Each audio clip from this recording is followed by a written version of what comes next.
Gak jauh dari Tugu Angklung ini ada satu-satunya perkebunan teh di Kuningan pas zaman Belanda. Nah, kira-kira masih ada atau enggak? Yuk kita bahas. Hayu cuang ilik.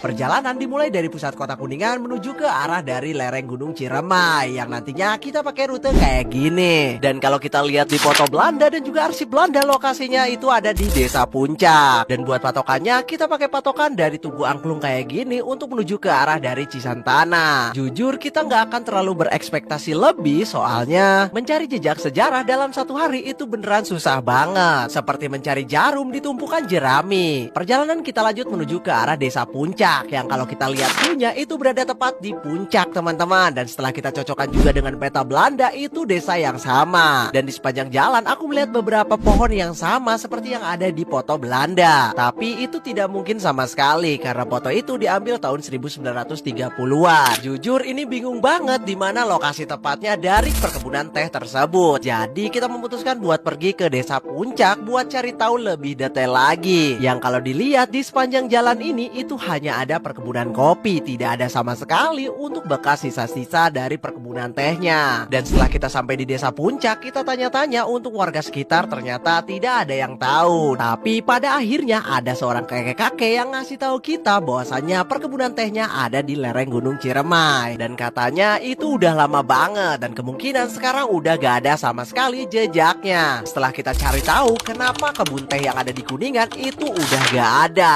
Dan ternyata jawabannya bukanlah merupakan komoditas perkebunan besar yang mendominasi landscape. Dan aku menemukan sebuah bangunan di tengah-tengah perkebunan yang kalau dilihat bangunan ini udah terbengkalai. Dan awalnya aku kira ini bekas bangunan Belanda atau pabrik Belanda di mana teh-teh itu dijemur di sini. Dan ternyata itu bukan sama sekali. Dan aku sendiri nggak tahu sama sekali ini bangunan bekas apa dulunya. Yang jelas perkebunan teh yang ada di Kabupaten Kuningan tentunya itu memang benar-benar ada, cuman untuk titik koordinasinya kita nggak tahu. Yang kalau dilihat di arsip Belanda hanya tertulis Desa Puncak saja. Yang jelas perkebunan teh di Kuningan itu pernah ada dan sekarang sudah menjadi bagian dari sejarah. Nah, kira-kira kita bahas sejarah apa lagi? Komen di kolom komentar.